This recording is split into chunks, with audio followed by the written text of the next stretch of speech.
बिस्मिल्लाहिर्रहमानिर्रहीम। अस्सलामु अलैकुम वरहमतुल्लाहि वबरकातुहू। इस वक्त स्टडी कर रहे हैं फिजिक्स और ये फर्स्ट ईयर न्यू बुक है हमारे पास। इसके अंदर चैप्टर पहला चल रहा है हमारे पास और ये थोड़ा लेंथी चैप्टर है और इसमें कुछ टर्म्स हैं, इसको क्लियर करना बहुत ज़रूरी है। तो 1.4 में दिया हुआ है एरर एंड अनसर्टेनिटी। तो कहता है अनसर्टेनिटी जो है या अनसर्टेनिटी जो होता है ये क्या होता है और एरर क्या होता है। तो पहले तो एरर को समझ लीजिए। एरर उसे कहा जाएगा जो जब भी हम एक्सपेरिमेंट करें तो कुछ वैल्यू आती है, कुछ रिजल्ट आता है हमारे पास। ठीक है, जब एक्सपेरिमेंट करते हैं तो कुछ रिजल्ट आता है। वो हो सकता है जो हमारा स्टैंडर्ड वैल्यू है उसके करीब हो या उससे दूर भी हो सकता है। एक सिंपल समझ लीजिए, कभी भी आपको एक्सपेरिमेंट करते हैं तो कोई वैल्यूज आती हैं। जो वैल्यूज आती हैं उन्हें हम कहते हैं वहाँ पे मेयर्ड वैल्यू, यानी कि हमने प्रैक्टिकल किया वो ये है। बट एक्चुअली तो वो अलग होती हैं वैल्यूज जो स्टैंडर्ड होती हैं हमारे पास। ठीक है, जैसे स्टैंडर्ड वैल्यूज हैं तो स्टैंडर्ड वैल्यूज और जो मेजरमेंट करने के बाद जो वैल्यू आई है उसमें फ़र्क आ सकता है। ज़रूर नहीं है बिल्कुल एक्यूरेट वो बराबर पूरा एक्यूरेट एक्चुअल वैल्यू के बराबर आ जाए, ऐसा नहीं होता। हमेशा प्रैक्टिकल में कुछ ना कुछ एरर होते हैं, कुछ ना कुछ एरर रह जाते हैं, जिसकी वजह से क्या होता है तो इक्विपमेंट की तरफ से या कुछ जो बंदा परफॉर्म कर रहा है उसकी टेक्निक की वजह से या उसके अनस्किल होने की वजह से भी कह सकते हैं।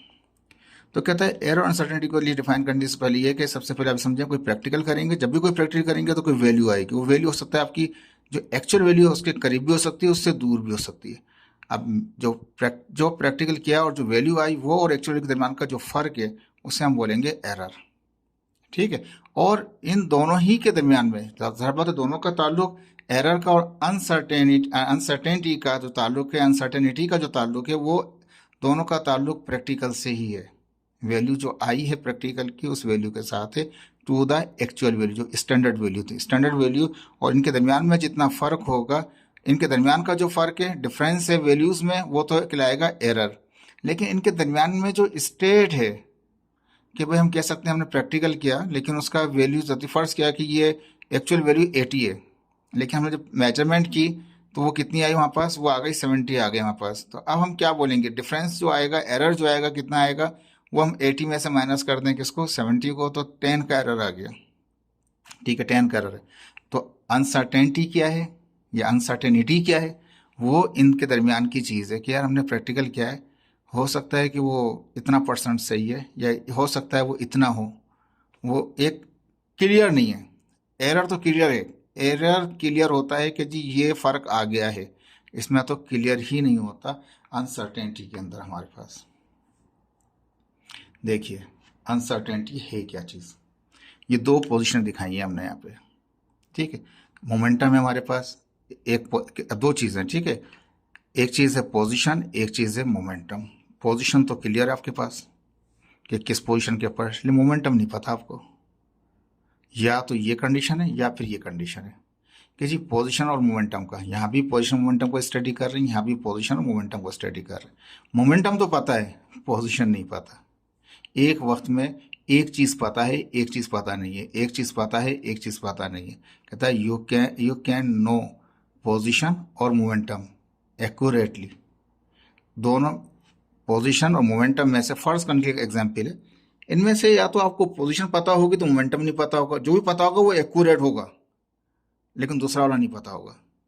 यहाँ पे मोमेंटम पता है तो उसकी पोजीशन नहीं पता। तो कहता है कि एक ही वक्त के अंदर पोजीशन और मोमेंटम में से सिर्फ एक पता होगा, या तो पोजीशन पता होगी या momentum accurately, but not both simultaneously. तो ऐसी स्टेट जिसमें हम पूरा कंप्लीट डेटा ना हो हमारे पास, जिसमें हमारे पास सिर्फ एक ख्याली हो कि जी हो सकता है ये है, जिसमें हमें मालूमात हमारी इंफॉर्मेशन लीक हो, उसे कहेंगे अनसर्टेनिटी प्रिंसिपल। देखें कंप्लीट इन्फॉर्मेशन नहीं है ना, एक चीज़ है तो एक इन्फॉर्मेशन नहीं है।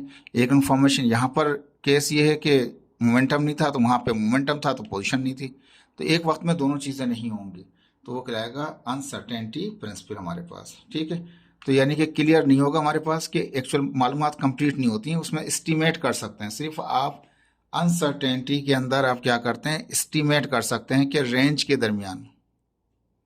ठीक है, तो अब यहाँ पर डिफाइन करता है main difference between error and uncertainties is that error is a difference between the actual value and the measured value, जो मेजरमेंट की है उसका और एक्चुअल वैल्यू दोनों का जो फर्क है वो कहलाएगा एरर। ठीक है जी, यह तो क्लियर हो गया। वाइल अनसर्टेनिटी क्या है, is an estimate of the range between them.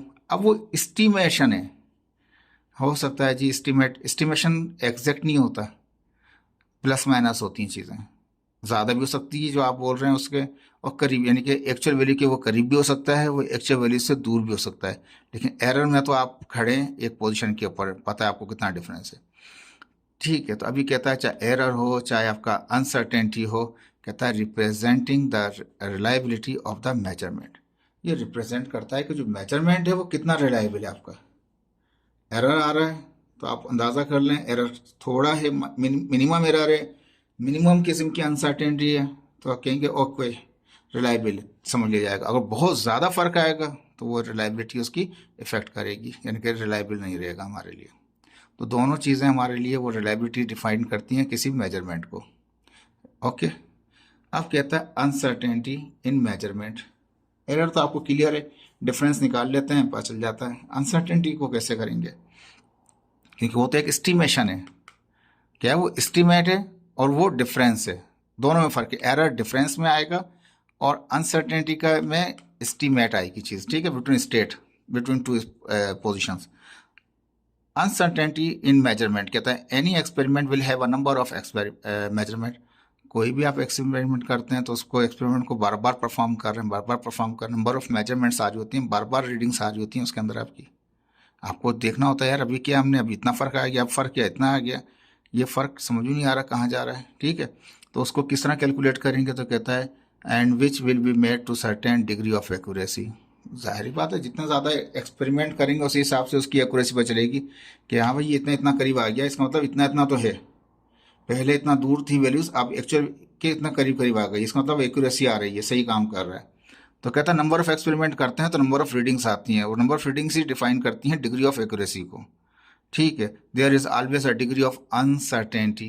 कहता है इस डिग्री ऑफ एक्यूरेसी डिपेंड हो चेक हो जाती है नंबर ऑफ मेजरमेंट के करने से। तो इस तरह से डिग्री ऑफ अनसर्टेनिटी क्या है, तो कहता है this is always a degree of uncertainty when the measurements are taking. जब मेजरमेंट आप बार बार ले रहे होते हैं आप फिर डिग्री बनाते हैं कि अनसर्टेनिटी की डिग्री कितनी है, कितना ये रिलायबल है एक्सपेरिमेंट, कितनी ये रिजल्ट दे रहा है हमारे पास। The uncertainty can be thought of as the difference between the actual reading, जो एक्चुअल रीडिंग आपने ली है उसके दरमियान का फ़र्क, taking cause by the experiment, और या टेक्निक के जरिए किया जा रहा हो, या कोई भी एक्सपेरिमेंट किया जा रहा हो, या कोई टेक्निक इस्तेमाल की जा रही हो, तो कोई भी एक्चुअल वैल्यू है। ठीक है, एंड द स्टैंडर्ड वैल्यू। अब यहाँ एक्चुअल सुना दिए जो आपकी मेजरमेंट है, स्टैंडर्ड वो है जो हकीकत में होनी चाहिए। Uncertainties are not the same as error. कहता है अनसर्टेनिटीज जो है वो सेम नहीं होती हैं एरर की तरह। एरर में वैल्यूज आ जाती हैं, इसमें एस्टिमेशन ही होती है आपका कि जी प्लस माइनस करना पड़ेगा आपको, जी इतना ज़्यादा भी हो सकता है इतना कम भी हो सकता है। कहीं पे भी पूछना ना जी एस्टिमेट क्या है, इसका मतलब वो अनसर्टेनिटी होती है वो। तो ये भी डिफरेंस है, लेकिन एरर नहीं कह सकते इसको।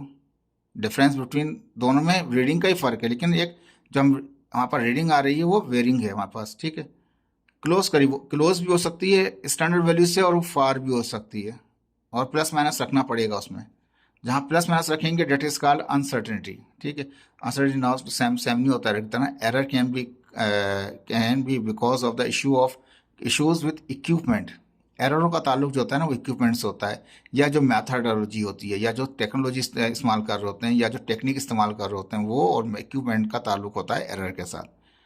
ठीक है, cause by reading to be different from the standard value. Standard value से जो वैल्यूज का फर्क आ रहा होता है एरर के अंदर, या तो वो एक वजह होगी उसका इक्विपमेंट की एक्यूरेसी नहीं होगी उसकी, या उसका जो मेथड है, जो टेक्नीशियन या जो भी एक्सपेरिमेंटर जो परफॉर्म कर रहा है वहाँ पे, उसको पता है कितना स्किल्ड है वो, कितना स्किल्ड नहीं है। यानी कि मेथडोलॉजी में चली जाएगी, उसकी टेक्निक भी आएंगी और उसकी स्किल्स भी आएंगी पर्सन की, और इक्विपमेंट आएगा। तो वो एरर्स, वो जो चीज़ें एरर आएंगे इस तरह की, वो एरर कहलाते हैं। हमारे पास जो डिफरेंस आता है उसको हम एरर बोलेंगे। ठीक है, जो डिफरेंस आ रहा हो वैल्यूज़ का एक्सपेरिमेंट इक्विपमेंट की वजह से, अभी इस इक्विपमेंट से क्या तो ये आया, दूसरे इक्विपमेंट से क्या तो ये आया, तो इनके इक्विपमेंट का जो एरर होगा तो वो एरर ही कहलाएगा। जो डिफरेंस आएगा उनकी वैल्यूज़ों में, स्टैंडर्ड और एक्चुअल वैल्यूज़ में फ़र्क आ रहा होगा, वो एरर कहलाएगा। इक्विपमेंट के चेंज करने से, मैथडोलॉजी के चेंज करने से, या बंदे का स्किल या अनस्किल होने की वजह से वो कहलाएगा। ठीक है। Reading difference from the uncertainty is a range of the values around a measurement within which the true value is expected to lie. कहता है कि एन एस्टीमेट, कहता है जो वो एस्टीमेट ही कहलाएगा। अनसर्टेनिटी क्या है, वो रेंज है, वैल्यूज की रेंज है अराउंड अ मेजरमेंट, कोई भी एक मेजरमेंट के करीब तरीन इर्द गिर्द की एक वैल्यूज की एक रेंज है जो कहलाता है, जो किसके करीब हो, ट्रू वैल्यू के करीब है, के करीब आ रहा हो, तो वो कहलाता है एस्टीमेट। ये हकीकत में इतना है लेकिन हम इसके इतने इतने करीब पहुंच चुके हैं। ठीक है, थोड़ा सा और देख लेते हैं, क्लियर हो जाएगा आपको ये। फॉर एग्जाम्पल कहता था calculation of the velocity required. आप जो कैलकुलेशन कर रहे हैं वेलोसिटी की, इसमें रिक्वायर होता है आपको मूवमेंट ऑफ टाइम और मूवमेंट ऑफ डिस्प्लेसमेंट, या ज़रूरत होती है डिस्टेंस की और टाइम की होती है वेलोसिटी को चेक करने के लिए, कैलकुलेट करने के लिए, यूजिंग अ स्टॉप वॉच। अब आप उसमें ज़ाहिर बात है इस टाइम की कैलकुलेशन है तो आप स्टॉप वॉच इस्तेमाल करेंगे, डिस्टेंस की है तो कोई मीटर इस्तेमाल करेंगे आप। तो कहता है कि यूजिंग अ स्टॉप वॉच इस्तेमाल करते हैं आप टाइम की कैलकुलेशन के लिए, to measure the time nearest tenth of a second, यानी कि एक सेकेंड जो पूरा है उसके कितने पीस कर दिए हमने, उसके 10 पीस कर दिए, और एक पीस से हम कंपेयर कर रहे हैं कि 10वां हिस्सा जो है, 10वें 10th ऑफ अ सेकेंड, ये पूरा एक सेकेंड है, यहाँ से यहाँ तक पूरा एक सेकेंड है फर्स्ट किया, और एक सेकेंड के कितना करा है 10, 10वां हिस्सा। 10वां हिस्सा मुराद नहीं कि 10 पार्ट, 10 पार्ट बना के एक पार्ट की वेलोसिटी, एक पार्ट का जो टाइम है इस टाइम में कितनी वेलोसिटी है। ठीक है, तो 10th ऑफ अ सेकेंड मतलब ये कि एक सेकंड के 10 पीस कर दिए आपने, और एक पीस को स्टडी कर रहे हैं कि इतने टाइम के अंदर स्पीड कितनी है। ठीक है जी। यूजिंग अ मीटर, टाइम के लिए तो आपने स्टॉप वॉच ले ली, तो कहता है metre scale to find a distance of the nearest of millimetre. Millimetre का मतलब ये कह रहा है कि for a small distance and laboratory, यानी कि आप एक रूम के अंदर प्रैक्टिकल कर रहे हैं, टेबल प्रैक्टिकल कर रहे हैं, तो मिलीमीटर इस्तेमाल कर लेंगे स्केल। जब रूम या लेबोरेटरी से बाहर जाएंगे तो ज़्यादा बात है फिर किलोमीटर वगैरह आते हैं हमारे पास, फिर टेक्निक दूसरी पढ़ चुके हैं आप, हम पढ़ा चुके हैं आपको लेंथ किस तरह से कैलकुलेट की जाती है, किस किस तरीके से। तो ये टाइम और स्केल के ज़रिए हम वेलोसिटी को मालूम कर रहे होते हैं। अब स्टॉप वॉच ख़राब भी हो सकती है, और जो स्केल है ये भी एरर दे सकता है, तो वो एरर आ जाएंगे हमारे पास, तो वो चला जाएगा, एरर में चली जाएगी कहानी। It is a very useful to have a rough idea of a kind of result that you might be expect before starting. यानी कहने का मतलब जब आप जब कोई एक्सपेरिमेंट स्टार्ट कर रहे होते हैं उससे पहले आप सोच लेते हैं कि रिजल्ट किस काइंड का रिजल्ट आएगा, किस तरह का रिजल्ट आएगा। ठीक है, तो ये तमाम चीज़ें आपकी आती हैं एरर और किसके अंदर, अनसर्टेनिटी के अंदर। अब यहाँ पे आ रहा है systematic error and random error. इस वक्त हम स्टडी कर रहे हैं, दोनों एररों को स्टडी कर रहे हैं। ठीक है, सिस्टमैटिक का तो नाम से आ गया कि सिस्टम में ही कोई ना कोई गड़बड़ होगी वहाँ पे। These error happen because of the faulty apparatus, apparatus में faulty equipment, like and incorrect label scale, उसका जो स्केल लेबलिंग है वो गलत हो सकती है, वो सही एक्यूरेटली नहीं बिठाया हुआ होगा उसने, एंड इनकरेक्ट जीरो मार्क, ये मैट्रिक में कर चुके हैं प्रैक्टिकल, आप जीरो मार्क वाला भी इनकरेक्ट हो ऑन अ मीटर पे, और a shop sorry and stopwatch running slowly, कोई स्टॉप वॉच जिससे आप परफॉर्म कर रहे हैं वो भी क्या हो सकता है, वो भी स्लो हो सकता है। कहने का मकसद ये है कि ये सिस्टम से ही ताल्लुक है, इक्विपमेंट्स ताल्लुक आ गया, इक्विपमेंट की लेबलिंग आ गया, इक्विपमेंट का जीरो मार्किंग एरर आ गया, और स्टॉप वॉच आ गया जो स्लो रन कर रही है, तो वो ऐसा कहलाएगा सिस्टमैटिक एरर कहलाएगा, सिस्टम के अंदर से एरर आ रहा है। रिपीटिंग द इंस्ट्रूमेंट को रिपीट किए जा रहे हैं आप, मेजरमेंट को रिपीटिंग द मेजरमेंट को क्या कर रहे हैं आप, रिपीट किए जा रहे हैं बार बार। A number of time will have no effect on this type of error. कितने सारे प्रैक्टिकल कर लिए आपने, इसने एक्सपेरिमेंट कर लिए, लेकिन क्या हो रहा है, एरर वही रिपीट हो रहा है, बार बार आ रहा है इस तरह से error. You may not even we suspect until the final result describe, जब तक फाइनल रिजल्ट नहीं निकलेगा जब तक आप कुछ भी सस्पेक्ट नहीं कर सकते क्या होगा। The only way to eliminate this type of error is to change, या तो एक ही हाल है जब इक्विपमेंट बार बार एरर दे रहा है तो या तो इक्विपमेंट ही चेंज कर लें आप, या फिर रिकैलिब्रेट कर लें द मेजरिंग इंस्ट्रूमेंट, जो भी इंस्ट्रूमेंट जिससे आप कैलकुलेशन कर रहे हैं उसको दोबारा से उसकी कैलिब्रेशन करें, रिकैलिब्रेशन मतलब क्या, इसको दोबारा से कैलिब्रेट करें। कैलिब्रेट का मतलब ये है उसके उसके पैरामीटरों को सेट करें, दोबारा से सेट करें, एक्यूरेटली जीरो मार्किंग एरर खत्म करें, उसका लेबलिंग इशू खत्म करें, उसकी स्लो स्पीड को सही करें। यानी कि एक सिंपल उदाहरण जो ऊपर बता रहे हैं, यानी कि यही चीज़ नहीं होती है कैलिब्रेशन उसके अंदर, उसके टूल्स अलग होते हैं उसके अंदर। पास का मैग्नेटिकली इलेक्ट्रोमैकेनिकल मीटर भी होते हैं, जिसमें करंट की वजह से भी इशू आ रहा होता है, रेजिस्टर की वजह से इशू आ रहा होता है, या उसकी कॉइल का से इशू भी आ सकता है, या मैकेनिकल पार्ट की वजह से इशू आ सकता है। उसको कैलिब्रेट कर लें, आपका एरर ख़त्म हो जाएगा। या नहीं तो अगर नहीं कर सकते हैं कैलिब्रेट, तो आप चेंज ही करें। सबसे पाकिस्तानी कौम तो सबसे ज़्यादा यही करती है, चेंज द, भाई साहब इसको चेंज कर दो आप। ये रिकैलिब्रेट तो हम नहीं कर सकते, चेंज करो, नया मार्केट से ख़रीद लेंगे। हम अमीर कौम है, हम खरीद सकते हैं हम, लेकिन हम डिज़ाइन नहीं कर सकते। Okay, anyway, for example vernier caliper, micrometer screw gauge है, ये भी मैट्रिक में पढ़ा था, ये भी पढ़ा था आपने वर्नियर कैलिपर। इलेक्ट्रोमैकेनिकल मीटर, ये भी एक मीटर है हमारे पास है, वो भी हम स्टडी कर सकते हैं इसके अंदर। ठीक है जी, तो ये हो गया हमारे पास सिस्टम के ऐसे जो एरर आ रहे हैं उन्हें सिस्टमैटिक एरर कह रहे हैं। या तो उनको कैलिब्रेट करें या उनको आप चेंज करें, आपके पास यही ऑप्शंस हैं और दूसरे ऑप्शंस आपके पास में नहीं है। ठीक है, अब आ गया जीरो एरर क्या है। This is a type of systematic error, ये सिस्टमैटिक एरर का ही एक टाइप है, विच अकर व्हेन इक्विपमेंट या इंस्ट्रूमेंट जो है gives a reading when the true reading is zero. आपने प्रैक्टिकल किया नहीं और वो रीडिंग दिखा रहा है, जिसकी बहुत अच्छी एग्जांपल आपके पास वापडा का मीटर है। लाइट, घर में लाइट आ नहीं रही है, मीटर चले जा रहा है, रीडिंग चले जा रही है, रीडिंग चले जा रही है। या के इलेक्ट्रिक का देख लें आप, के इलेक्ट्रिक में भी यही हो रहा है, मीटर लगा हुआ है, पता ही नहीं है, यूनिट चले जा रहे हैं हमारे पास, वो एरर है उसके अंदर, इक्विपमेंट एरर है वो हमारे पास। तो चेंज कोई नहीं करेगा कि इलेक्ट्रिक के मीटरों को, कोई चेंज नहीं करेगा वापडा के मीटरों को, लेकिन होगा क्या, पेमेंट करते रहेंगे भाई हम लोग, हमारे पास पेमेंट बहुत है। ओके, सॉरी, कहता है this type of systematic error, क्या होता है उसमें, कहता है विच अकर व्हेन इक्विपमेंट या मेजर जो डिवाइस है गिव्स रीडिंग, रीडिंग दिए जा रहा है वो, when the true reading is zero,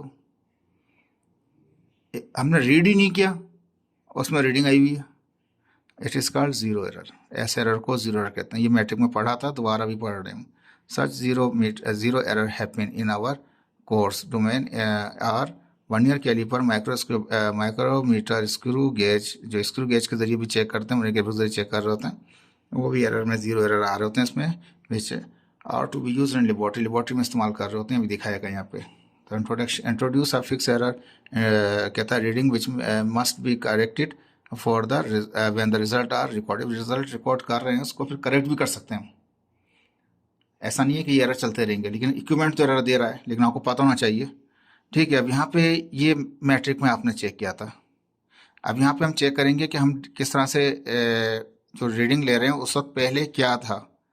ठीक है, इसमें पूरे में पिक्चर में यही आएगा, देखिए ये जो आ रहे हैं हमारे पास स्केल, ये बिफोर रीडिंग ये थे, जब रीड किया हमने तो वो इस कॉलम में आएंगे, यानी कि checking of zero error, zero error check कर रहे हैं, पर जीरो इसका सेट भी है नहीं है, जैसा कहते हैं ना बाजू का, दिमाग सही भी है नहीं है, दिमाग सही है तो ठीक है समझ में आ जाएगा, दिमाग ही सही नहीं है समझो अब इसका एरर है इसके अंदर। अब इसको करेक्ट तो अल्लाह ताला ही करे या दवाई से इंसान सही करे उसको, लेकिन इस तरह से कैलिब्रेट करते वक्त ज़ीरो से होना चाहिए, यानी कि उस वक्त कुछ होना नहीं चाहिए। ये बड़ी बात हो जाएगी, अगर डिस्कस करेंगे लेक्चर लंबा हो जाएगा। ओके, हम इस पे आते हैं टॉपिक, ऑब्जर्व रीडिंग। जब हमने प्रैक्टिकल किया तो ये रीडिंग आ गई, ये बिफोर थी, ये आफ्टर रीडिंग है, ये समझ लें। अब करेक्ट कैसे करेंगे वो तरीका कार यहाँ पर है, तो एक्चुअल रीडिंग कैसे निकालेंगे, जो एक्चुअल रीडिंग है क्या वो कैसे निकलेगी, तो हम जो एरर है एरर निकाल दें इसमें से, या एरर को मिनिमाइज कर दें तो हमारे पास एक्चुअल रीडिंग मिल जाएगी। देखिए जी, तो इस कॉलम में हम सिर्फ वो बिफोर रीडिंग, ये आफ्टर रीडिंग, और ये एक्चुअल रिजल्ट क्या करेक्शन किया हमने। अब यहाँ पे कहता है जीरो मार्क, ये जीरो मार्क है। ठीक है, तो कहता है zero mark on Trimble scale, जो ट्रिम्बल स्केल में जीरो मार्क है, कॉन्साइड साथ साथ आना चाहिए with datum line on the main scale and the reading on main scale is zero. अगर डेटम लाइन और ट्रिम्बल लाइन की रीडिंग मैच कर गई, ये जीरो मैच कर गया, तो कोई एरर नहीं है। थोड़ा सा देख लीजिए, ये वर्नियर कैलिपर का स्केल दिखा रहा है हमारे पास। यहाँ पे ये जो लाइंस नज़र आती हैं यहाँ पे इस तरह से नज़र आ रही हैं आपको, ठीक है। यहाँ वैल्यूज लिखी हुई हैं यहाँ पे, ठीक है। ये ट्रिम्बल्ड स्केल कहलाते हैं, ये यहाँ पे लगे होते हैं। डेटम कौन सा है तो वो भी दिखा देते हैं आपको। ये डेटम लाइन है हमारे पास, ये ट्रिम्बल्ड है, ये डेटम है हमारे पास। तो ये दोनों कॉन्साइड हो जाएं, दोनों क्या हो जाएं, ये वाला डेटम और वो दोनों आपस में कॉन्साइड हो जाएं, मिल जाएं, जीरो मिल जाएंगे बिल्कुल, तो वो जीरो एरर खिलाएगा हमारे पास। अब देखें ये डेटम यहाँ था, ये ट्रिम्बल था हमारे पास, दोनों मिल गए आपस में, मैच हो रहा है, ठीक है। तो जीरो एरर है। इसमें जो प्रैक्टिकल करेंगे वो एक वही वैल्यू है। प्रैक्टिकल किया तो डेटम में क्या आया, 2 आ गया, ठीक है। मार्क आ गया, 2 तक आ गया। यहाँ से 0 है, 1 और 2 ऊपर से काउंट कर, नीचे नहीं कर, ऊपर काउंट कर। और यहाँ से जो ये रीडिंग आ रही है 25, यहाँ पे जाके मैच किया। 25 में लिखेंगे, 25 को डिवाइड कर लें 100 से, यानी कि पॉइंट में समझ लें इसको, 0.25 है, ये 0.20 है, 0.1 है, 5 है, 0.30 है, 0.35 है, ये समझ लीजिए। तो 0.25 है। तो ये जो ये रीडिंग थी ये 2 थी, ये 0, इसका पहला 1 और ये 2 तक था, आगे पता नहीं चल रहा था, तो उसको हमने ट्रिम्बल से उसको हमने यूज़ किया। डेटा में 2 था तो 200 रीडिंग में क्या 2 लिखा, और ट्रिम्बल का हमने क्या लिया, 0.25 लिया हमने। तो 225 था तो 0.25 इसमें पॉइंट्स से काउंट होगा, तो उनको जमा किया तो 2.25 मिलीमीटर हो गया। तो यही है, क्योंकि दोनों कॉन्साइड थे, दोनों मिले हुए थे, डेटम और ट्रिम्बल मिले हुए थे, मैच किए हुए थे, जीरो एरर नहीं था। तो 2.25 millimetre, so no zero error, correction required. कोई ज़रूरत ही नहीं है आपको एरर करेक्ट करने की, क्योंकि आपका जीरो पहले से मैच हुआ था, ठीक है। सेकंड एक्सपेरिमेंट देखिए, दोबारा चेक किया। अब ऐसा आप देखिए ये ट्रिम्बल्ड का जीरो कहाँ आ गया, नीचे आया हुआ है, यानी कि आपने मेजरमेंट शुरू की नहीं है और पहले से रीडिंग आ रही है। यानी कि ये समझ लें कि इलेक्ट्रिक मीटर आ गया, बिजली आई नहीं घर के अंदर, मीटर रीडिंग दिखाया जा रहा है, या वो रीडिंग काउंट किया जा रहा है। तो ये पहले से काउंट हुआ है, जीरो नीचे आ गया, ये जीरो ट्रिम्बल का और डेटम की लाइन मैच ही नहीं हुई, और कितना ऊपर चला गया, 0 से 5, 5 के बाद एक छोटा 6 और ये छोटा 7, तो 7 है, उसको हम 0.07 कहेंगे, 0.07, ठीक है। 7 है तो डिवाइड कर लें 100 से, आप 0.07 ही आ जाएगा, ठीक है। अब ये तो हो गया एरर, जीरो आपका मैच ही नहीं कर रहा था, कॉन्साइड ही नहीं था, ट्रिम्बल का डेटम के साथ मैच ही नहीं करा, और पहले से रीडिंग शो कर दी उसने कितनी, 0.07, ठीक है जी। तो कहता है zero mark on datum line can be seen, आप नजर आ रहा है वहाँ पे। तो ये रीडिंग कितनी आ रही है बिफोर प्रैक्टिकल, कितनी आ रही है, प्लस में आ रही है, यानी कि ये काउंट कर चुका है, काउंट कर लिया इसने। अब जो इक्विपमेंट जो भी आप चेक करेंगे, मेजरमेंट करेंगे, तो उसमें ये ज़्यादा आएगी इतना, तो प्लस का हो गया 0.07 मिलीमीटर, ठीक है। जब अपना एक्सपेरिमेंट किया, अब वो क्या हुआ, ये डेटम था और ये ट्रिम्बल था, तो डेटम तो वही 2 पर ही है। अब वो ये इसको अभी फिलहाल भूल जाएं, अब इसी पे आ जाएं, ठीक है। 2 है रीडिंग, और ये हम यहाँ पे कैसे 25 है, 30 बाद एक छोटा है 31, और फिर 32 वाली लाइन कॉन्साइड हो गई, तो 32 को डिवाइड कर दें 100 से तो 0.32 आ जाएगा। तो यानी कि 2 प्लस 0.32 को प्लस कर लें, ये ऑब्जर्व हुआ रीडिंग में, ये पहले से एरर था। तो अब क्या करें, एक्चुअल वैल्यू कैसे निकालेंगे हम, तो कहता है कि एक्चुअल वैल्यू ऐसे निकलेगी, ऑब्जर्व जो आपने रीडिंग की है उसमें से माइनस कर दें जीरो एरर को। हमने ऑब्जर्व किया कि यहाँ पे हमने ऑब्जर्व किया 2 ये था, और ये 30 के बाद 2 पॉइंट था, तो 0.32 हो गया, जमा किया था तो 2.232 आया था, ये हमारे ऑब्जर्व था। इसमें से इसी में से हम इसको माइनस कर दें, तो माइनस लगा के इसको यहाँ लिख दिया। ये प्लस का था कि प्लस का मतलब एड हुआ है, प्लस का मतलब एड हुआ है, पहले से बढ़ा हुआ है, प्लस माइनस माइनस हो जाएगा, और इसमें से ये माइनस ही हो जाएगा, तो आ गया जो एक्चुअल था, करेक्ट कर लिया आपने, जीरो एरर। मैट्रिक में भी था ये आपका। अब देखिए जीरो जो है वो आगे बढ़ा हुआ है, यानी कि जो रीडिंग आएगी उसमें से ये माइनस करना पड़ेगा आपको, यानी माइनस का हुआ है, यानी कि आपने काउंट, ये ऐसा होता नहीं है पॉसिबल, हमारे पास वापडा का नहीं समझिएगा कहीं कैलकुलेटरी का नहीं होगा ऐसा, वो कैलकुलेटरी वाले ऊपर थे, माजरत के साथ वो वापडा वाले ऊपर थे, ठीक है, जो भी समझ लें अब आप। तो ये डेटम लाइन थी, ये ट्रिम्बल था, लेकिन रीडिंग लेने से ही पहले क्या था, वो रिवर्स हुआ था, यानी कि वो जीरो ऊपर गया हुआ था। तो अब आपका क्या हो गया, ये निगेटिव हो गया, उसमें ऐड हुआ था, इसमें ऐड नहीं हुआ, तो माइनस हुआ है, निगेटिव हुआ है, पीछे आया हुआ है, ठीक है, तो क्या हो गया, ये माइनस की होगी रीडिंग हो गई। अब जब मेजरमेंट की इस वाले इक्विपमेंट से तो उसने क्या दिखाया, 2 तो ये दिखाया, ये 20, फिर 20 के बाद 21, 22, 23, 23 वाली लाइन कौन साइड की है वो सब देख लें आप। तो 23 को डिवाइड करें 100 से, 0.23 आ जाएगा। दोनों को प्लस करें, ये आपका ऑब्जर्व रीडिंग आई एक्सपेरिमेंट की, पर ये एरर था। तो observe reading minus error, error खुद माइनस वाला है क्योंकि वो शामिल ही नहीं था, वो तो पीछे किया हुआ था उसने। जैसे कि लोग कर लेते हैं, मीटर पीछे कर लेते हैं जब भी रीडिंग कर रहे होते हैं। तो ये माइनस माइनस क्या होगा, प्लस हो जाएगा, दोनों को प्लस करना पड़ेगा आपको, तो आपको एक्चुअल रीडिंग मिल जाएगी इस वक्त। ठीक है जी, तो करेक्ट कर लिया आपने, this is called zero error calculation या जीरो एरर मिनिमाइजेशन। अब आ गया सेकंड चीज़, आ गई इसकी रैंडम एरर। रैंडम एरर जो होते हैं ना, वो रिपीट करते रहते हैं और रिजल्ट चेंज आ रहे होते हैं। अब उसमें मसला आ जाता है, सबसे बड़ा मसला एक जो एक्सपेरिमेंट परफॉर्म कर रहा है ना, ये वो उसका मसला हो जाता है सीधे सीधा, इक्विपमेंट का नहीं आता। तो रैंडम एरर कहता है when repeated measurements of the quantity yield different result under same condition. Condition same है, कंडीशन चेंज नहीं किया आपने, लेकिन क्या हुआ, बार बार रिपीट कर रहे हैं और वैल्यूज आपकी क्या आ रही हैं, वो चेंज आ रही हैं आपके पास। ठीक है, the size of these error depend upon how well the experimenter can use the apparatus. अब ये डिपेंड करता है, ये इसका जो साइज ऑफ एरर है वो डिपेंड करेगा किस पे, कि बंदा कितना स्किल है। अगर बंदा स्किल है तो इसका मतलब ये है कि वो मिनिमाइज आ रहे होंगे एरर। अगर वो बंदा एक्सपर्ट नहीं है तो एररों की भरमार होगी, बहुत डिफरेंट वैल्यूज आ जाएंगी। The better the experimenter you are, कितने अच्छे आप एक्सपेरिमेंटर हैं, कितने अच्छे आप क्वालिफाइड हैं, the smaller will be the random error that you will introduce into an experiment. जो भी एक्सपेरिमेंट आप कर रहे हैं उसके अंदर डिपेंड करेगा, एरर का वैल्यू इतना ही कम हो जाएगा जितने अच्छे आप एक्सपेरिमेंट परफॉर्म करने वाले होंगे। जितने अच्छे आप स्किल्ड नहीं होंगे, इतने ही रैंडम एरर की वैल्यू ज़्यादा आ जाएगी। तो डिपेंड करेगा स्किल के ऊपर। रैंडम एरर डिपेंड कर रहा है स्किल पे, और वो डिपेंड कर रहे हैं, जीरो एरर डिपेंड कर रहा है इक्विपमेंट के ऊपर। ठीक है, making number of reading of a given quantity and taking an average value. कहता है कि इसमें करना क्या होगा, इसमें देखें 2-3 चीज़ें करनी पड़ेंगी, याद रख लीजिए। सबसे पहले रैंडम हो रही है, रैंडम का मतलब कोई वैल्यूज आपकी करीब करीब के आ रही हैं, आगे पीछे आ रही हैं, चेंज आ रही हैं वैल्यूज। रिपीट भी हो सकती हैं, जरूरी नहीं रिपीट नहीं होंगे, रिपीट भी हो सकती हैं, वो बार बार में सेम सेम वैल्यू रिपीट हो सकती हैं, लेकिन डिफरेंट वैल्यूज आ रही हैं आपके पास, आप डिसाइड नहीं कर पा रहे हैं। सबसे पहले उसका एवरेज ले लें। तो एवरेज में क्या करते हैं, सबको प्लस कर लेते हैं। अगर 5 बार हमने एक्सपेरिमेंट किए हैं तो जितनी भी वैल्यूज आई हैं सबको 5 वैल्यूओं को जमा करें और डिवाइड बाय 5 कर दें। अगर 10 बार एक्सपेरिमेंट किए, 10 टाइम एक्सपेरिमेंट किए, तो 10 वैल्यूज को जमा करें और डिवाइड बाय 10 करें, डेट इज कॉल्ड मीन। तो उसका वो मीन कहलाता है।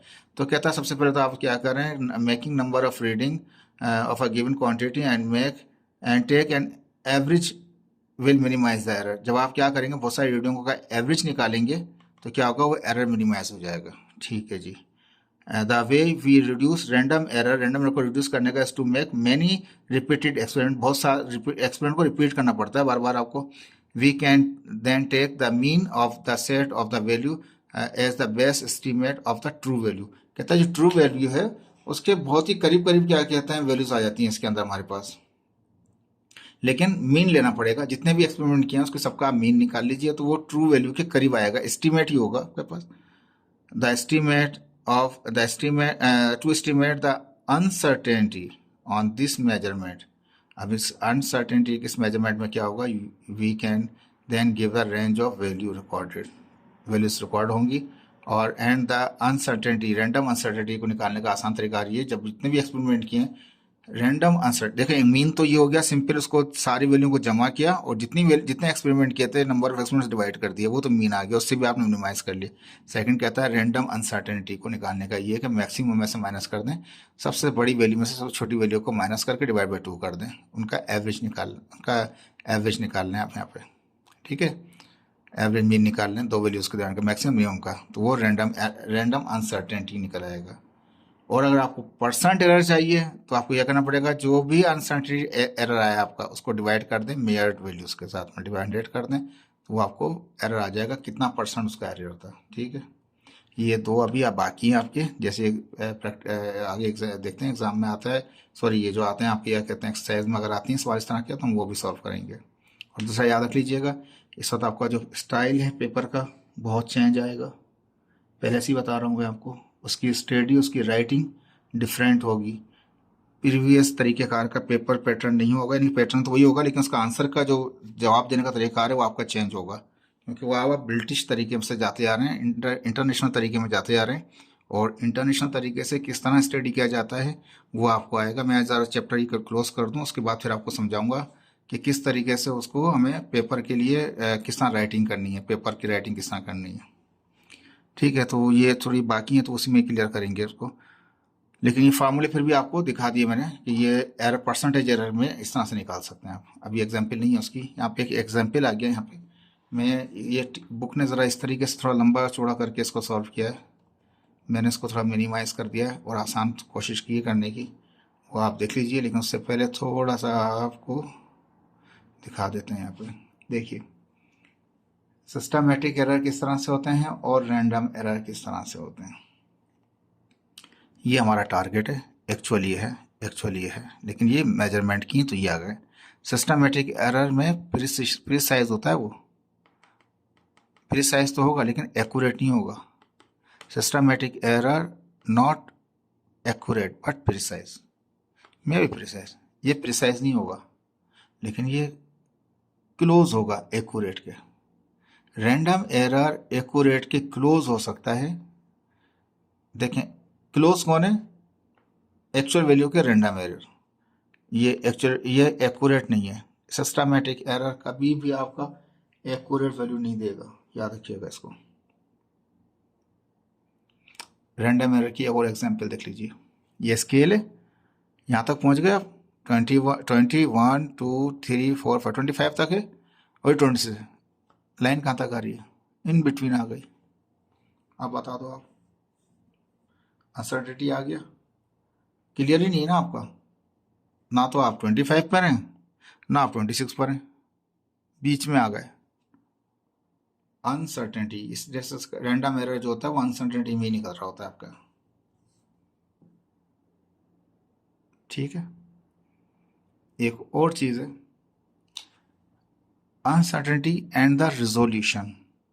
तो कहता है resolution is measuring device is the fineness, कितना फाइन होता है वो, to which the instrument can be used, यानी कि कितना रिजोल्यूशन क्या होता है, वो मेजरिंग डिवाइस ही होता है, लेकिन क्या होता है उसमें फाइनेंस होती है जिससे रीड कर सकते हैं किसी भी इंस्ट्रूमेंट के तरीके, किसी भी डिवाइस, किसी भी थिंग को। ठीक है, an instrument that can measure quality more fine is said to be higher resolution, जिसका जितना ज़्यादा रेजोल्यूशन हाई होगा इसका मतलब ये है वो इतना ही मोर एक्यूरेट है।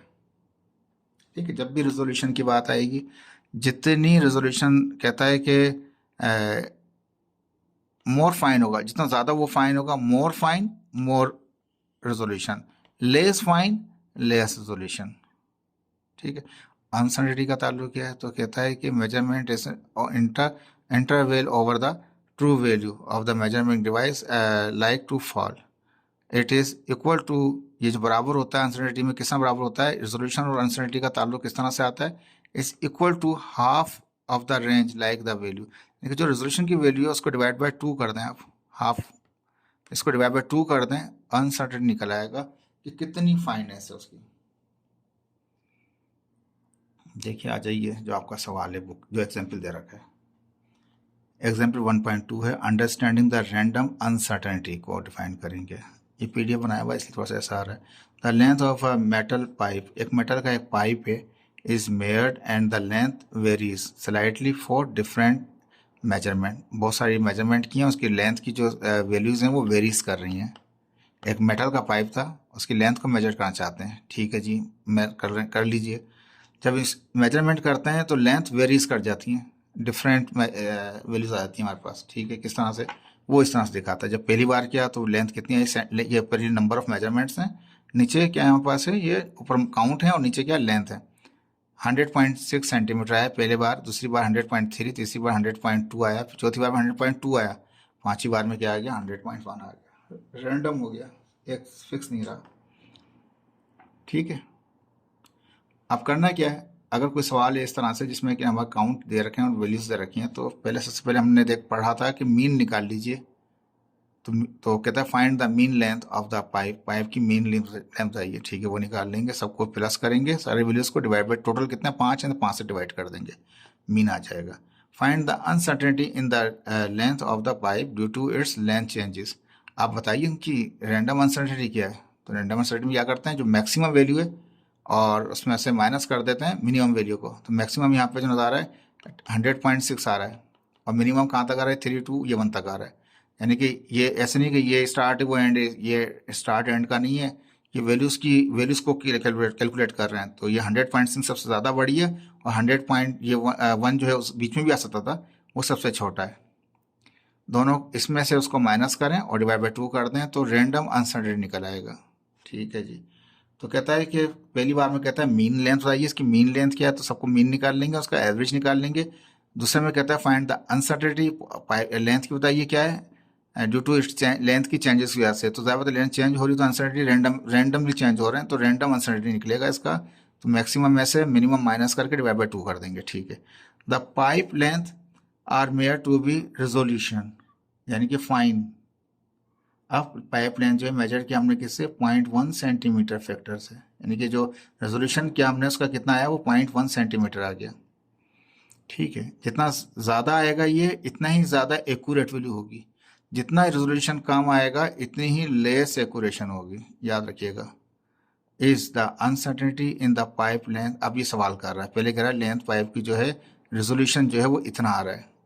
ठीक है। रेजोल्यूशन को डिवाइड कर देते हैं 2 से, तो पता चल जाता है कि उसका कितना अनसर्टेनिटी था, उसका वो कम हुआ, ज़्यादा था, क्या हुआ। तो अब इस वैल्यू को जब डिवाइड करेंगे 2 से, तो जो वैल्यूज आएंगी इनको चेक करते हुए आएंगे, तो अंदाज़ा करेंगे हम कहाँ पर हैं। Is the uncertainty in the pipe length due to the precision, क्योंकि रेजोल्यूशन का ताल्लुक किससे होता है, वो प्रिसिशन से होता है।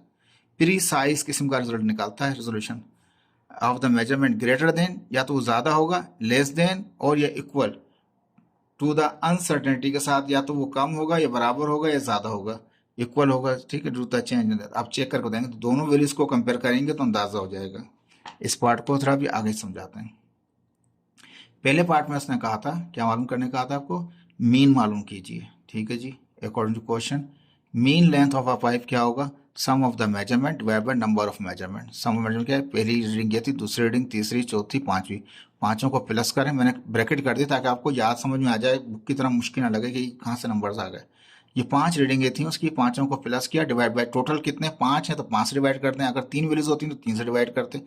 जितनी भी वैल्यू काउंट हैं, जितनी भी वैल्यूज हैं सबको प्लस करें, जितने नंबर ऑफ काउंट है वो नीचे आ जाएंगे। नंबर ऑफ काउंट कह लें, नंबर ऑफ मेजरमेंट कह लें, तो ये 1 2 3 4 5, 5 मेजरमेंट थी, तो 5 से डिवाइड कर दिया, सबको प्लस किया प्रॉब्लम को, तो कितना आ गया 501.4 आ गया, डिवाइड बाय 5 किया तो 100.28 सेंटीमीटर आ गया। ये आ गया इसका मीन। ठीक है। जो मीन उसने सिंपल मालूम करने कहा था, इससे कुछ और मालूम करने के लिए नहीं कहा था, तो मीन जो आंसर है इसको ऐसे ही रहने देंगे। सेकंड पार्ट में उसने कहा था अनसर्टेनिटी मालूम कीजिए, दोबारा पढ़ देता हूँ। फाइंड द अनसर्टेनिटी, तो ये सारी वैल्यूज रैंडम है, तो इसलिए अनसर्टेनिटी लेंथ मालूम होगी लीस्ट काउंट से। देखिए यहाँ पे अनसर्टेनिटी क्या करेंगे, मैंने बताया था आपको, मैक्सिमम वैल्यू में से माइनस कर देंगे, सबसे बड़ी वैल्यू में सबसे छोटी वैल्यू को माइनस कर देंगे, डिवाइड बाय 2 कर देंगे। ठीक है जी। सबसे बड़ी वैल्यू 106 थी, सबसे छोटी 101 थी, दोनों में से डिफरेंस निकाला इनका, वही आया। ठीक है। डिवाइड बाय 2 कर दिया। अब जो भी आया अनसर्टेनिटी याद रख लें, वो प्लस माइनस में ही होगी। अनसर्टेनिटी हमेशा प्लस माइनस में ही होगी। ठीक है जी। अब क्या करना है, इसमें लिखा hence uncertainty in the length of the pipe due to its length changes is, तो ये जो अनसर्टेनिटी है ये प्लस बढ़ के 0.25 ज़्यादा भी हो सकती है, 0.25 कम भी हो सकती है। तो प्लस का मतलब ज़्यादा, माइनस का मतलब कम। ठीक है। तो अनसर्टेनिटी प्लस माइनस में ही हमारे पास यहाँ पर। ठीक है। अब तीसरा पार्ट जिसमें उसने कहा था कि रेजोल्यूशन दिया हुआ था आपको, दोबारा पढ़ देते हैं। लेंथ का मेजरमेंट किया तो रेजोल्यूशन क्या आया, 0.1 आया। अब 0.1 से बताइए कि अनसर्टेनिटी जो है वो ज़्यादा है, बराबर है, कम है। ठीक है। लेंथ के हिसाब से, तो यहां लिखा है according to question uncertainty with resolution, uncertainty जब रेजोल्यूशन के साथ चेक करेंगे तो क्या होगा, रेजोल्यूशन को डिवाइड करते हैं 2 से, 2 तो फार्मूले का है।